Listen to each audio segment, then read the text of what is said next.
real conversation, and some hard truths. Gangs, drugs, and guns. Giving a voice to those willing to sacrifice. We have stories that need to be told. We have lessons that need to be taught. Protect and serve. Welcome to The Quiet Professional. Hi, everyone, and welcome back for another episode in our series about China. Nathan Rome is with you, as well as our co-host for this series, Calvin Krusty, senior partner and consultant with the Critical Risk team. So I'm just going to say welcome, Calvin. And we are continuing our discussion with experts on issues such as the Chinese Communist Party, foreign influence, espionage, and geopolitics. Because of the growing influence on our nation, both from outside actors and within, in this ever-expanding arena of geopolitics, Calvin and I have put together this series of podcasts on these issues and more. And for just to make a clear distinction here at the start of the show, just want to clarify that when talking about China, we are talking about the Chinese Communist Party, or CCP, and their various arms of influence and coercion. This is distinct from the good people of China, the majority of whom are good global citizens and have contributed to the advancement and prosperity of Canada. And on that, our guest today is Jonathan Manthorpe. John is a career journalist with over 50 years of experience.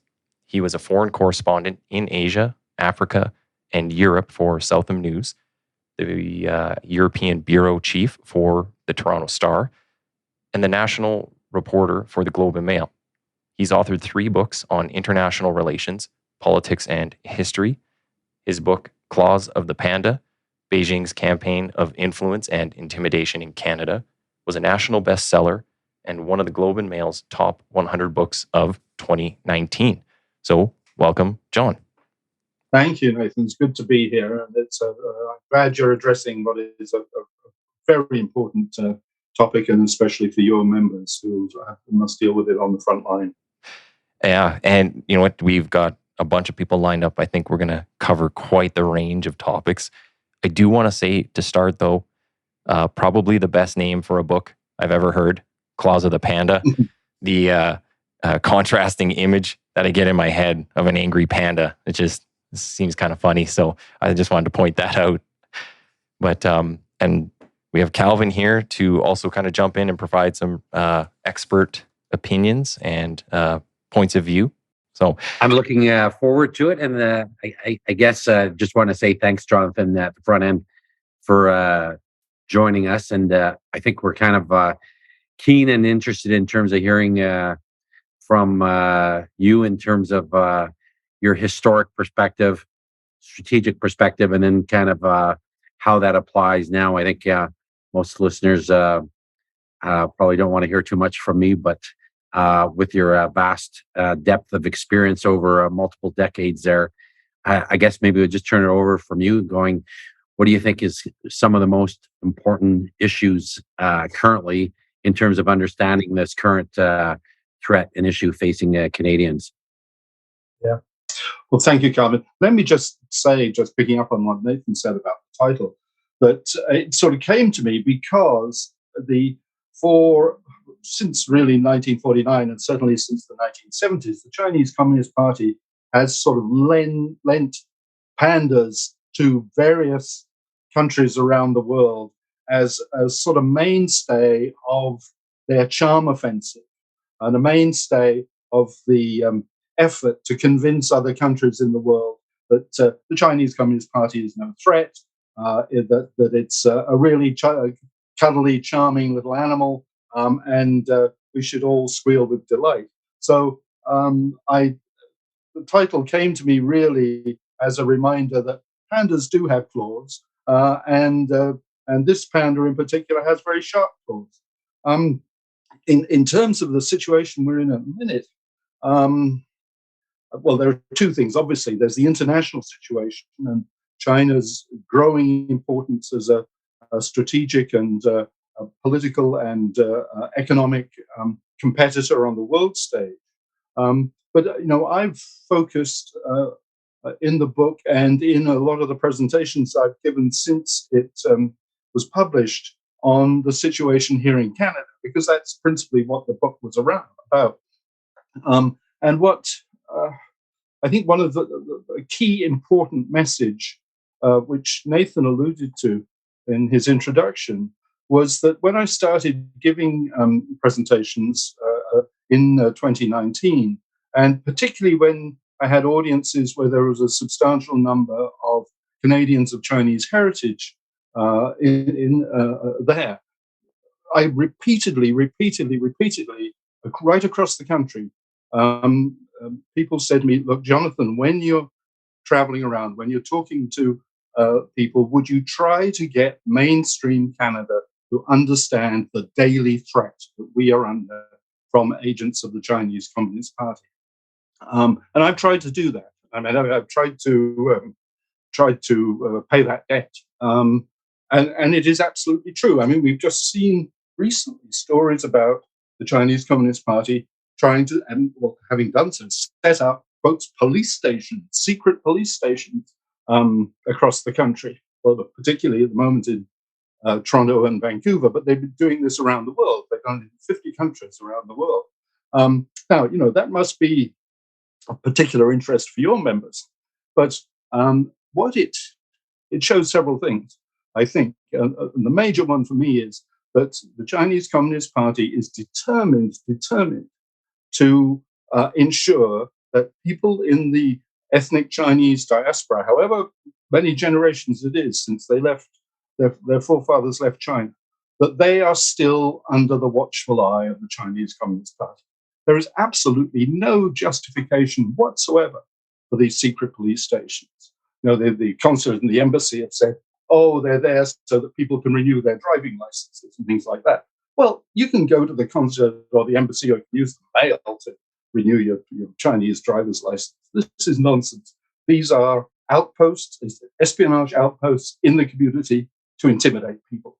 I mean, that's the major news of the moment and story of the moment, but there are many others which I can go into if you'd like to.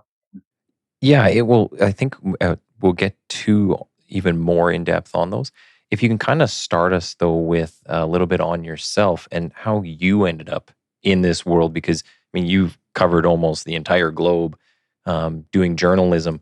So, kind of, what's your drive or what's your motive to get involved with the China narrative, and then based on your career, we'll kind of get into what you're seeing now. Okay. Yeah, I've been a journalist since 1965. I joined the Globe and Mail in 1969, and I was made a political reporter at Queen's Park in 1970. And it was actually there that I first came across the beginnings of this story. That 1970 was when Canada established diplomatic relations with China. But I came across a gentleman, a professor called Paul Lin, who was a Canadian-born of Chinese heritage. But he had gone to China in 1949 when the communists took over, and he'd stayed there for over 13, 14 years. And he'd come back really very much as in order to enhance Canada-China relations with the People's Republic of China, with the Communist Party. And he was instrumental in setting up not only China-based and faculties in Canadian universities, particularly UBC and McGill, where he worked. He was instrumental in setting up the Canada-China Business Council, which has been one of the most effective instruments of influence by the Chinese Communist Party in Canada. And he was instrumental also in promoting the diplomatic recognition of the People's Republic of China by Canada. So I had that at the back of my mind. I was a political reporter for the Globe for many years, then a columnist for the Star. I became a foreign correspondent in 1979, first in Europe, and then in Africa. And then in 1993, I moved to Hong Kong for Southern News. And it was, this of course was just fairly shortly after the Tiananmen Square massacre. And the Chinese Communist Party was beginning to try to overcome the sanctions. And of course, one of the first countries to respond was Canada. The government of Jean Chrétien started the Team Canada trade trips to China, and I reported on these, and it became clear to me that I could see how profound the Chinese Communist Party's influence was, particularly amongst the Canadian business community, and that was really one of the first links that I established. And then also when I started traveling around China, and I traveled widely all over the country, I picked up stories about the Canadian missionaries there in the 1930s and 40s, and the importance of their position in the growing or in developing a relationship between Canada and the Chinese Communist Party. There have been a couple of books about that, which I then read carefully, and that revealed the importance that that those figures who had been missionaries or had been diplomats in China in the 1940s, in particular, had played in the development of Canadian foreign policy after the Second World War. Mm-hmm. So I was beginning to see some strands. And another, of course, living in Hong Kong, was that Hong Kong, in many ways, is a very Canadian city. At any one time, there were, at that time, over 300,000 Canadians living there, either people of Hong Kong heritage who had come to Canada and got citizenship and gone back to work, or people of non-Chinese heritage. Canada was the largest minority in Hong Kong and had a very strong historic link to Hong Kong through the defense of the territory in the winter of 1941. So there again were links. There was also, at that time, there were problems about corruption in the Canadian immigration service there. So there were a load of stories which to follow and which created a chain of links. But it really wasn't until I came back to Canada in 1998 that and saw what was happening at this end, that I began to put the whole thing together. And when I came to write it, I was very concerned on two fronts. One, that it would be taken as conspiracy theory. And I am not a conspiracy theorist on anything. I've never seen a conspiracy that worked very well. And I've seen a lot of attempts at it. The other was that I would be accused of racism. And so when I wrote I went to several friends of mine of Chinese heritage and said, look, this is my problem. What should I do? And they all said, look, Jonathan, you've got to find a way of writing it. The story is too important for us, for Canadians generally, not to leave on the shelf. And so I decided to set all rhetoric aside and write the simple story of what was on the public record. And pretty well everything in that book is on the public record. Mm-hmm. There are about maybe half a dozen instances where I haven't named the sources because they were private to me, and I can't, for one reason or another, don't want to identify them. But there's half a dozen at the most. Pretty well everything in that book is on the public record and comes from the public record. So, I've had no reaction from the Chinese Communist Party. I've had no one try to say the book is a conspiracy theory nonsense. In fact, quite the reverse. I mean, I think we've seen in the last few months, we've seen the federal government, for example, shift its policy towards Asia in very much the directions that I've argued in the book that it should. That it's broadened its perspective to put far more emphasis on developing and maintaining relations with countries in Asia with whom we share values. Mm-hmm. Now, for that, I can't claim full authorship for that because, of course, around the time the book was published, we had the start of the Huawei affair and the detention in Vancouver of Meng Wanzhou, the chief financial officer of Huawei Technologies, on a warrant issued by the US Department of Justice. And the immediate reaction of the Communist Party was to take hostages.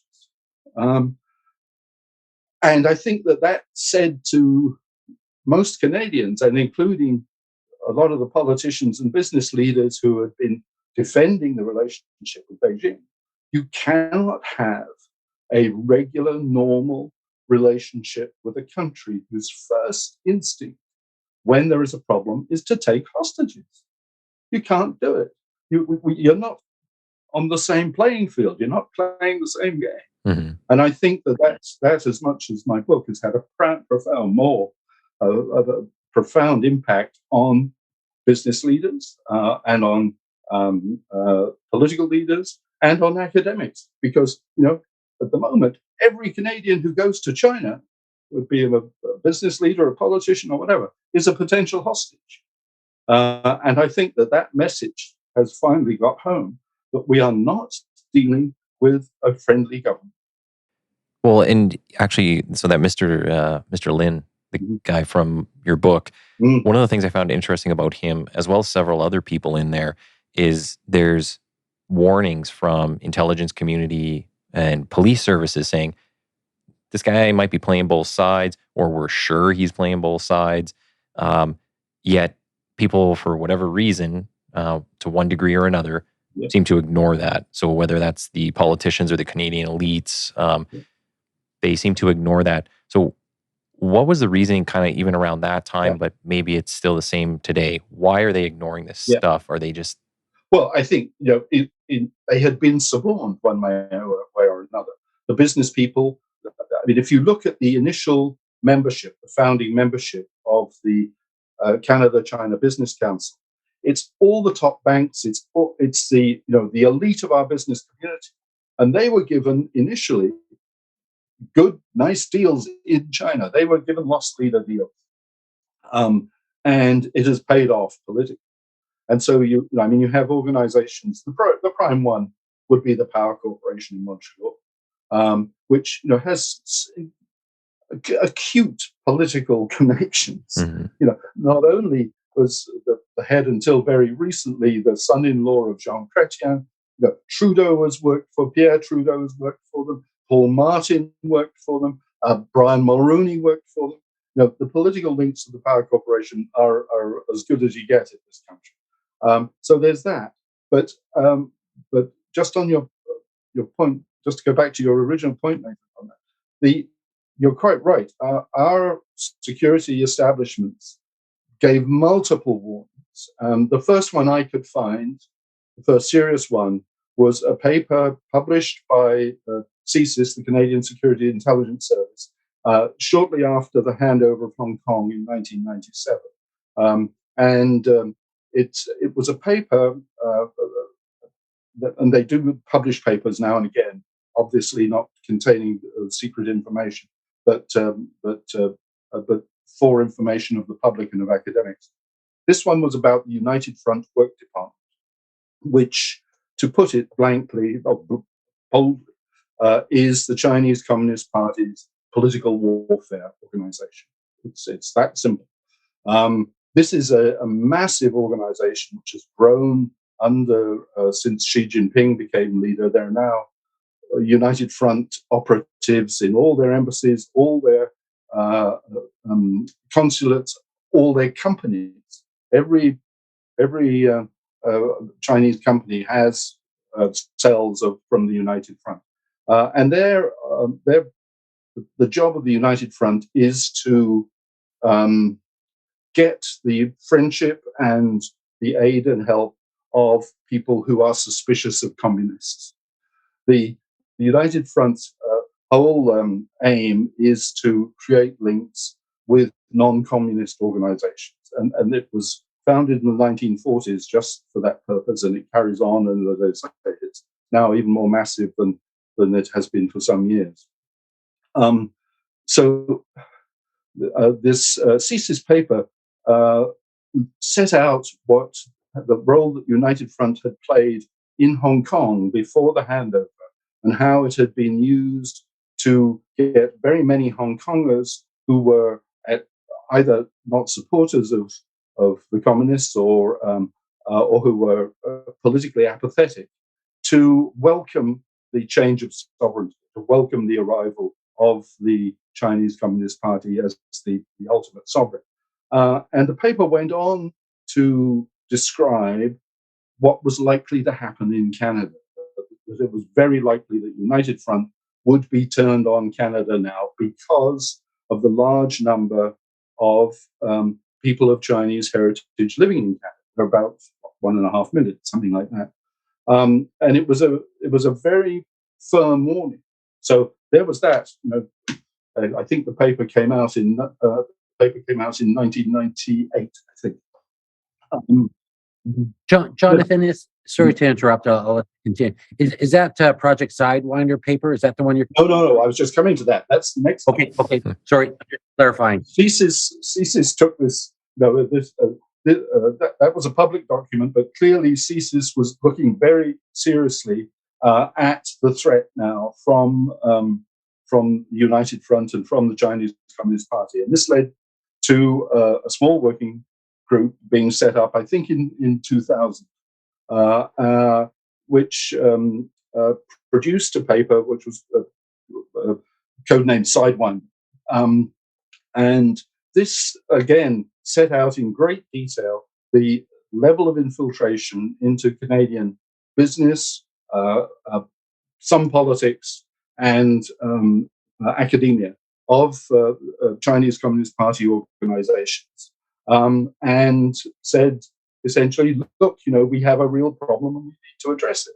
Now, this report got sidelined.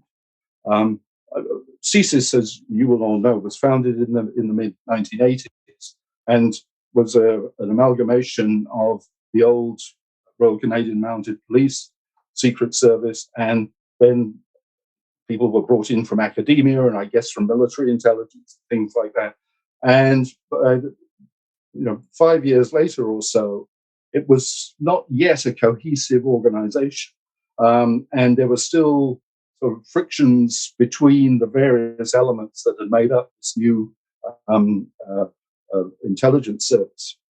And so there were arguments for and against this paper within the service, and that led to it being leaked. I've got a leaked copy here. It's easy to find. There are some problems with the paper. Some of the logic is a little iffy. It was originally written in French, and in some places the English translation is not very good. So there was that. But by and large, everything that the paper says stands up. We're looking at it now over 20 years later. It stands up. But it was referred to the Security Intelligence Review Committee, made up largely of politicians, several of whom had their own relationships with China. And the review committee sidelined the report. They said that that it was a flawed report and there was no need to take any action on it. I went into some depth in this story in the book because it's important, and it's a very clear example of how over the years politicians have done a great deal to, and not just politicians,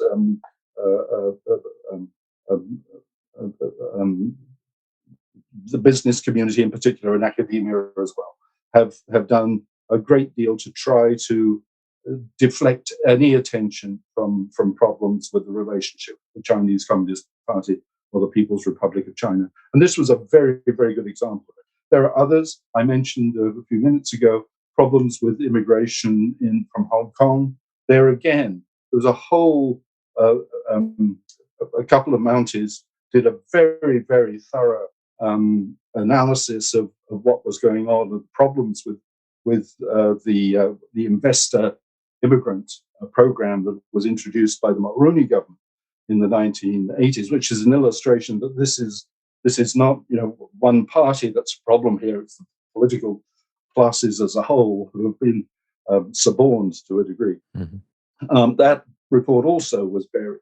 And there's been a um, consistent attempts to deflect attention from what was very obvious. Another example, which again comes back to the problems that Canadians of Chinese heritage have in their daily lives. All Chinese language media now in Canada, except with maybe one or two exceptions, all Chinese language media in Canada is under the control of the Chinese Communist Party, Mm-hmm. either directly or through people, publishers, proprietors, who also have business dealings in China and are therefore susceptible to pressure. That's just one example. Another is that most of the old cooperative organizations that Chinese Canadians put together when they arrived here to look after themselves, name groups, people from the same village or town would get together in mutual support organizations. And many of these organizations have survived. Most of those now have been taken over, had their leadership taken over by United Front operatives. Then there's the activities in Canadian universities and colleges. For quite a while here, we had what were called Confucius Institutes. These were Chinese language and cultural centers in Canadian colleges and universities that were paid for ostensibly by the Chinese Department of Education. In fact, they are United Front operations. And if you look at the structure, the government structure in China, they come out clearly as under the United Front, so they're therefore political operations. In fact, CSIS went around a couple of years ago, a bit more, probably 3 years ago, to the colleges and universities that still had these Confucius Institutes and said, look, these are essentially espionage outposts, which is what they were. They were there for two major reasons. One was to control the Chinese foreign students in those Canadian colleges and universities and make sure they didn't get involved in any political activity that the Communist Party disapproves of. But the other was, of course, to look for useful technology that was being researched in the Canadian university colleges. They were very successful at that. I mean, there are lots of examples of China pouncing on useful-looking technology, particularly military technology, financing it, and then when it's done, the Canadian researchers finding that they have no patent on what they've discovered. That the research has done. Lots of examples. You want to go ahead there, Calvin? Yeah, I have a question that I'm very curious to ask. Like listening to your description in terms of the historical analysis, the reports that came out, and obviously some of our listeners are, from the security intelligence entities. But as you're monitoring the evolution of this issue and threat within Canada, going back to at least the early 90s, you were alluding to governments possibly playing a role in terms of deflecting, say, the authorities, looking at it, dealing with it, and mitigating the threat. I'd be interested in hearing from you in terms of your perspective and your analysis. How significant of that interference, for lack of a better term, do you think that played over the last several decades to where we are today, where, it sounds with current media results, we're seeing mining companies, we're seeing insider threats, we're seeing them in critical infrastructure as spies. How big of a role do you think government played and leaders within government to dissuade security and intelligence entities from, quote unquote, doing the right thing? Well, that's a key and important question, Calvin, and it's I think it takes some subtlety to answer it. I'll do the best I can and be as forthright as I can. I from all the politicians I've talked to and watched on this essential question, I think they made a judgment that the benefits of doing business with China outweighed that threat. I think that they were wrong. And I think that many people, particularly in the Canadian Chinese communities, would say that they were wrong. And I think probably there are many, many other people who would say they were wrong. But which is why I think throughout the book refer to what to me appears to be self-delusion amongst our establishment classes, if I put it that way, amongst the business, the academic, and the political elites, about the true nature of the relationship with China. This abiding sense or belief amongst Canadian leaders that we had a special relationship, a special friendship with the Chinese Communist Party. We didn't. And again, just going back, the importance of the Huawei affair was that it showed that we had no special relationship with the Chinese Communist Party. Mm-hmm. It showed that they were more concerned about the fate of one red princess than they were about the entire relationship with Canada. So yes, your question is absolutely vital, and I think that it was in most cases it was self-delusion and the belief that the benefits of the relationship were greater than the threats that was behind this. Although now I think we see that was not true. That the dangers of the relationship and the way the relationship was being handled were very, very real, and we're now beginning to see the outcome of that. Allegations that in the last election the Chinese Communist Party was instrumental in financing candidates in 11 constituencies. I asked the question because I think having been a serving police officer for several decades and working closely with the intelligence and security community within Canada and abroad, I think for most of us, I just couldn't fathom that actually occurring.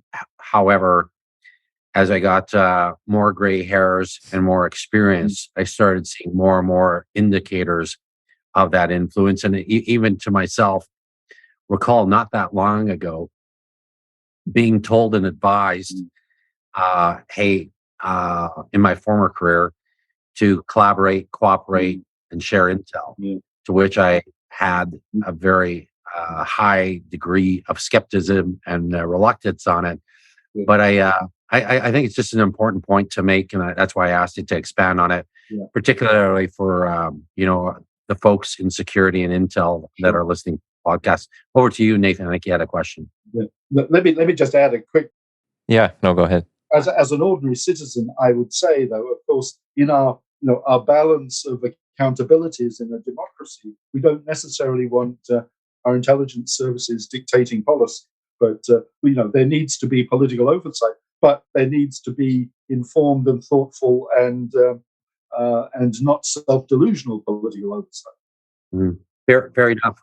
Yeah, and one thing I was kind of wondering was, over your experience of being involved in this world, do you see a general distrust between the politicians here in Canada and those security services or the police? I have seen that, yes. I have seen that. I think that's beginning to change. I think that one of the good things that has happened over the last few years, I think it's in part been spurred by the Huawei affair, is that CSIS, for example, has become much more concerned about talking in public about threats that it sees. Mm-hmm. And that's a fairly recent development. And I think it's important. I mean, I don't see any reason why a security service like CSIS should not be able to talk within certain bounds about certain threats that it's seen. And it has issued threat warnings in advance of elections, for example. I think this is a good development, and they've got an organisation. I think they call it academic outreach, but it's basically their PR department, and they've been much more open and willing to discuss and present their qualms and warnings and so forth, and they have been, which is, I think, a very good thing. And it removes a lot of the hopefully it removes some of the mistrust from politicians, but hopefully it makes it creates a bond with ordinary Canadian citizens who feel that they do have somebody up there, watching out for threats. Mm-hmm. I couldn't agree more with you, and I'm going to take an opportunity here for the first time ever to compliment Nathan, who's taken this topic on, with his profession and within his profession of security to do it, because I think it's so important when you look at our international partners, whether it be the FBI and others. They have a much more robust interface with the community on security, intelligence, national security issues. And I think that's kind of been the intent of Nathan here going forward. So I'm going to pat him, give him a virtual pat on the back here over the call today. And we'll wrap it there. That's the end of the podcast. No, I would agree with that. I think, as much as is possible, we need to talk about these things, and we need to be able to develop realistic responses to them. Our relationship with the PRC would not have come to a crisis if there had been more realistic view of that relationship, and we're paying the price for that. I'm a pacifist by nature, but I've learned as a young boy that to be a pacifist, you've got to be very tough, and you've got to be very tough-minded, and you've got to make very strong judgments about what you will accept and what you won't. And I've heard people just recently say, "Well, China is so important to us. We have to be careful how we respond." Well, actually, China is not that important to us. If you look at the numbers, if you look at the trade numbers. But I mean, more important than that, if we're a sovereign country, we have the right and the duty to set out very clearly how we expect people to behave in this country, and setting up secret police stations is not one of them. They tried this before, in fact, a few years ago, and I think I mentioned it in the book, but a few years before, they wanted to station policemen in Vancouver, I think, but mostly in BC, to protect Chinese tourists against Canadians. Now, I mean, what the heck were they thinking? How did they imagine that we would at all think that would be an acceptable thing? But it shows the state of mind that the Chinese Communist Party feels it has the right to control the lives, observe the lives of people of Chinese heritage wherever and whenever they are. Well, I think this is, I was going to say, I think this is part of the disinformation campaign, and maybe Calvin wants to jump in here too with when we talk about, if you start saying things about the CCP or Chinese people in general, all of a sudden the information out there starts being, there's a whole lot of anti-Chinese rhetoric, and it's not necessarily true. So we have to be careful of the disinformation campaigns as well. No, absolutely. And they were, the Chinese Communist Party and using the United Front will play on this, and they do consistently. They haven't tried it with me, thank heavens, but I was all prepared for them to do it. But they will. I mean, they will do it amongst Chinese, or I think Chinese people too. They will try to tell Canadians of Chinese heritage that the rest of the country is against them. And where we have a problem at the moment, of course, is that most of our immigrants coming, excuse me, of Chinese heritage are coming from the mainland, and they don't have the same experience of our institutions and how they work as do the people who came from Hong Kong, who came from a very similar administrative heritage, so that they understood how Canada works. And the people coming from, and of course, most of the people coming from Hong Kong also spoke English. The people from the mainland are very much the prisoners of Chinese language media. And I was asked by one of our security establishments after the book was published if I was going to have a Chinese edition. And I was told that it was thought that would be a good idea because so many of the recent immigrants from mainland China to Canada didn't speak or much English, or many of the members of the families did, and that they were still prey to Chinese language media, mostly controlled by the CCP. And it was suggested that it would be a good thing if my book was published in Chinese. We did publish it in Chinese, although, as you can imagine, we've had difficulties distributing it. But there we are. It is available in Chinese. It's actually available in Korean as well, and it should be available soon in Japanese. So those, Korea and Japan in particular, are very interested in what's happening here because they also are under slightly different threats from the CCP, but certainly in some cases, particularly United Front operations, are very similar. And of course, as I'm sure you know, the campaign of intimidation and infiltration in Australia has been a carbon copy of what they've done here. We were really the test run for the United Front operations in Australia, New Zealand, United States, and many other places. The operation is the same all around the world, wherever there is a substantial Chinese diaspora population or otherwise. And Calvin, go ahead there. Yeah, Jonathan, just a quick question. We've seen in Saskatchewan recently foreign influence operations attempting to counter mining operations and mining expansion operations just in the last couple months, where it appears the Chinese government is behind some of the social media campaigns to undermine the integrity of Canadian business interests in Western Canada. Knowing that many of the listeners may be from Alberta, kind of cascading those concerns and looking at it from a perspective of energy, oil, gas, from an Albertan perspective. Have you seen much? Do you have any thoughts on it? Concerns?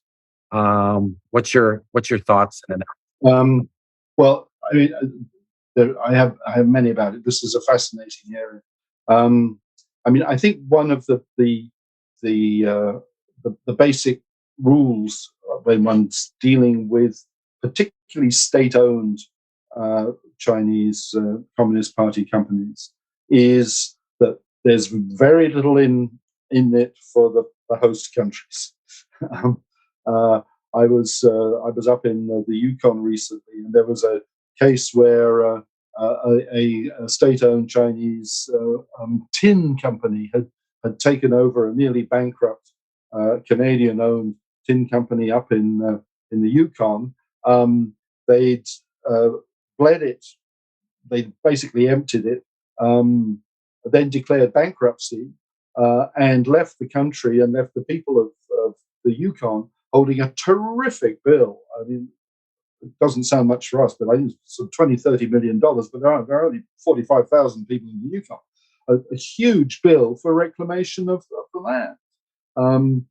I don't know of many countries who in the end have prospered or benefited from the dealings with particularly Chinese state-owned companies, although now that there was a law passed a few years ago demanding that there be Chinese Communist Party cells in all private and public Chinese companies, and also in foreign companies operating in China. So these are all directed and controlled by the party in the long run. But I mean, so far as this is let me come at this from just sideways a bit. One of the, I think, the benefits of the COVID-19 pandemic was that it almost instantly showed us a lot of the weaknesses and the strengths of our political, economic, social, cultural system. I mean, some things, some areas of our lives blossomed, and others we thought, for example, selling your industry, your one industrial outlet that manufactures viruses, selling it vaccines, selling it to a foreign company didn't look so clever, did it? In the beginning of 2020, or discovering you've lost the ability to quickly produce PPP, personal protective gear. And I think that perhaps if we ever really get sit down to think about what our national interests and our national priorities and security priorities ought to be in this day and age, I think we ought to figure that we need to revise them and re-examine them. And one of them, I think, would be that while we have always relished being a free trading society and open to foreign investment and so on and so forth, I think that one of the lessons from COVID is that there needs to be some boundaries on our openness. That we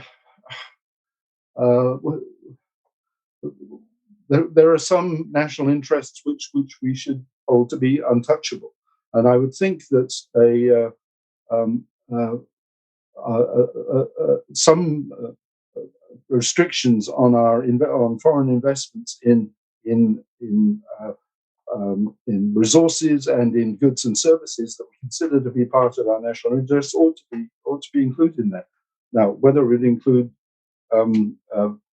Alberta's energy fields, don't feel competent to say, but I would have thought that would ought to be one of the areas where there should be some various serious discussions about what are our national interests and not just Alberta interests in this whole area. To a certain extent, that's happening, but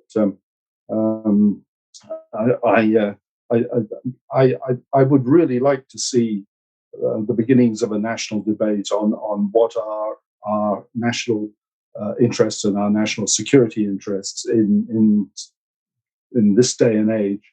I think they're a bit outdated at the minute. Kind of on that too. Have you ever seen, or do you have an opinion on whether a particular political party is like the CCP might want to avoid them more? Maybe one is not as friendly policy-wise, or whether that comes to security, implementing actual changes in security? Yeah, my experience is that they don't differentiate much between our two major parties, the Liberals and the Conservatives. I know you'll remember, of course, well, you're too young, Nathan, but in the 1970s, of course, the NDP, or branches of the NDP, were the big party of national business nationalism. There were factions in the NDP that were vehemently opposed to all foreign investment in Canada. I don't think that seems to be the case today, but no, I don't think I get the feeling that they don't. The Chinese Communist Party doesn't really differentiate. And actually, I mean, if you even though ostensibly the Conservatives is the party of business in Canada, I don't. That's not really true. Both our main political parties are very much pro-business, and insofar as we know what Chinese Communist Party has done in terms of trying to interfere in Canadian elections, it seems to be, and I hesitate to be too definitive about this because we don't really know at the moment, that it seems to be Conservative candidates that they've attacked rather than others. But I haven't seen any. As I said, I think that the Mulroney, I mean, he adopted Pierre Trudeau's attitude towards the Chinese Communist Party and to the PRC, and continue. He wrote in his diary that he was going to follow Trudeau's policy on China, and he did. I mean, it was he was, of course, in power in 1989, and Canada had secret talks with the Chinese Communist Party in Beijing very soon after Tiananmen Square, when there were still meant to be serious sanctions in place, and Mulroney got his ministers got talking with Beijing very, very quickly about renewing relations. Historically, there's really very little difference between them. Harper, of course, said that there are more important things than the almighty dollar, and he started his period as prime minister with a publicly a fairly skeptical attitude towards the PRC, but he came under a huge amount of pressure, particularly from the business community, but also from academics as well. And by the end of his term, he changed his attitude very dramatically. Although there was, of course, his government did impose some limitations on energy exports, didn't they? And companies that could be bought by foreign interests, and particularly Chinese interests. But for example, I would be very skeptical about selling mineral resources in mines in the Arctic to Chinese companies at the moment, because the Arctic is likely to become a very important shipping route in the next few years. Mm-hmm. There have been Chinese companies that have already tried to get themselves established in Iceland, which, if the Northwest Passage or the North Pole route to Europe become feasible, I mean, Iceland is going to be could be a very important entrepot for distribution of goods around Europe from China. But the Icelanders have kept them out. But I think that particularly as we have disputed sovereignty in the Arctic, particularly with the US over the Northwest Passage, I think it would be very foolish of us to let anybody in there at the moment until it's quite clear that we can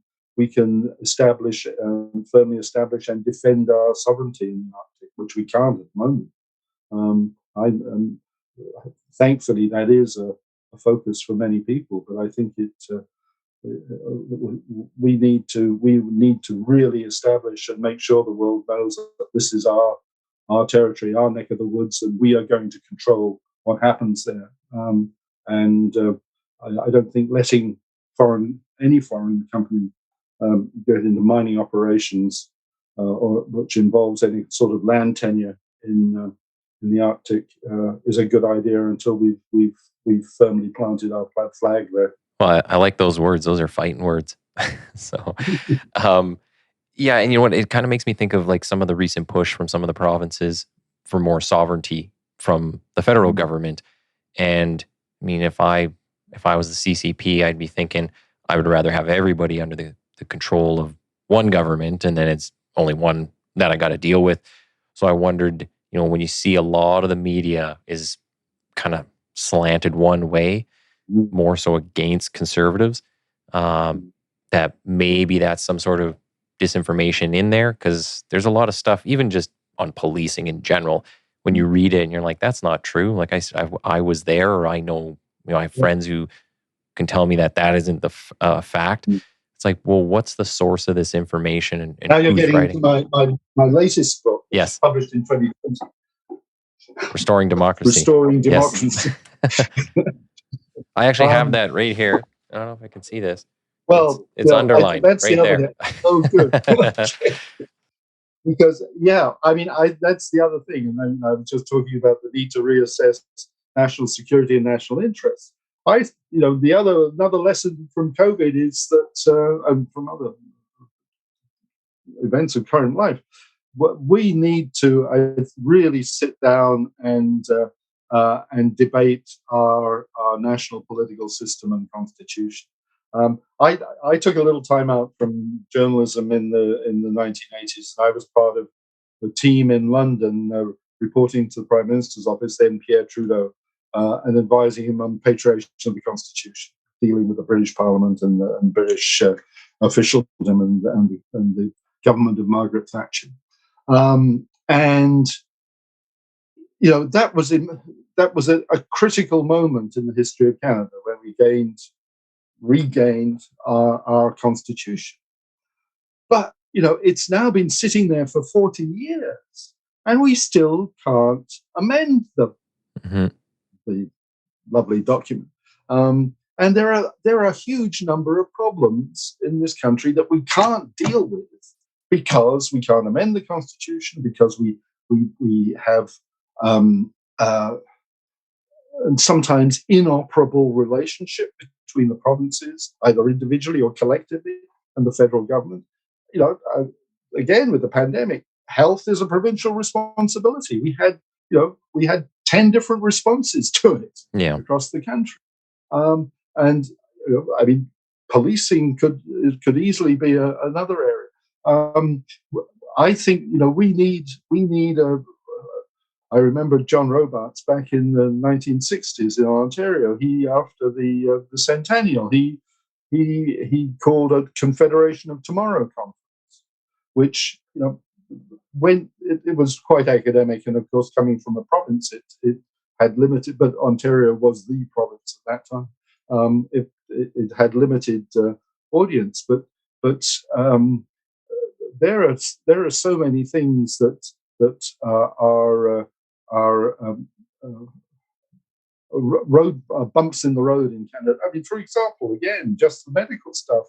Doctors can't move from Ontario to BC or from one province to another without the say-so of these little provincial mafias that regulate who can be a doctor, who can be a dentist, who can be an accountant, all these things. We need free trade within Canada. We need to be able to amend the constitution when, again, for example, the death of the Queen and the accession of Charles III is brought up again. Do we want the British monarch as our head of state?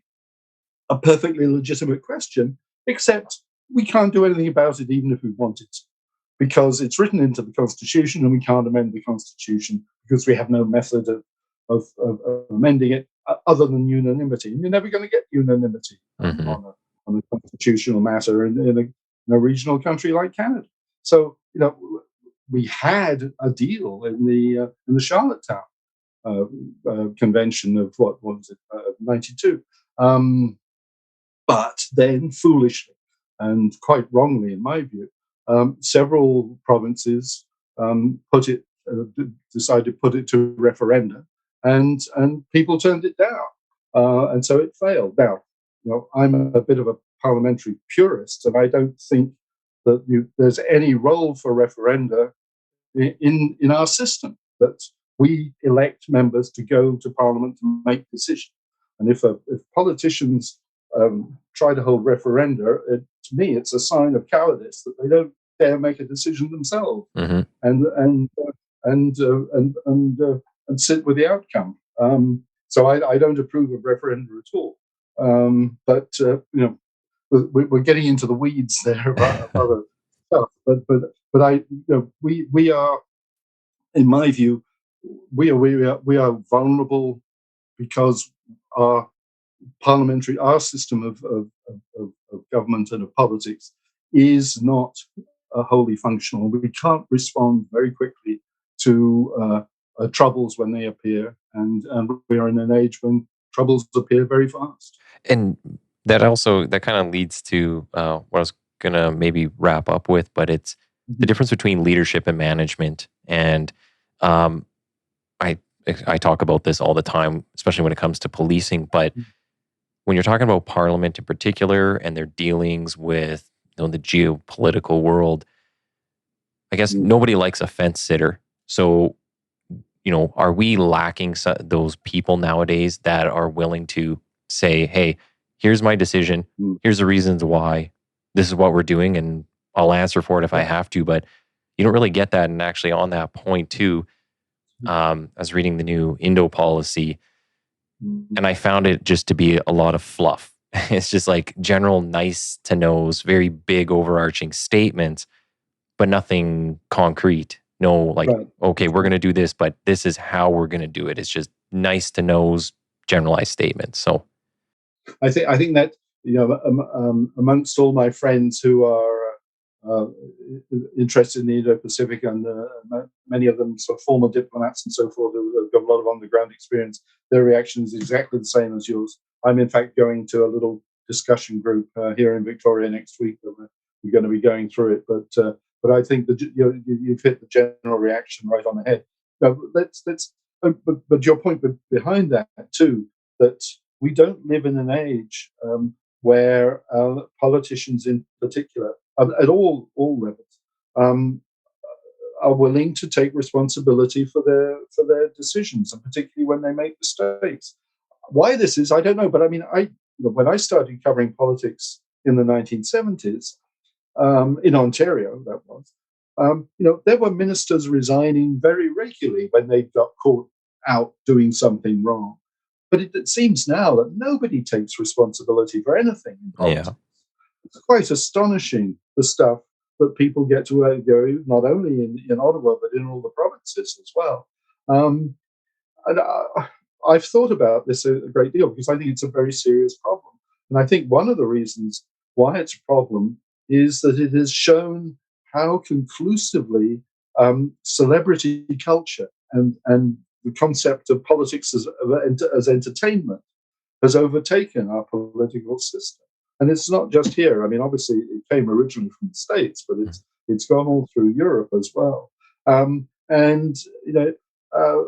like with movie stars, politicians who make mistakes, they don't resign and go home. They just apologize and carry on. And that's not good enough. That's not good enough. We need, I think, to get back to some of the basics. And again, I'll finish off here. One of the problems we have, and you in the police must come across this too, is the Charter of Rights and Freedoms.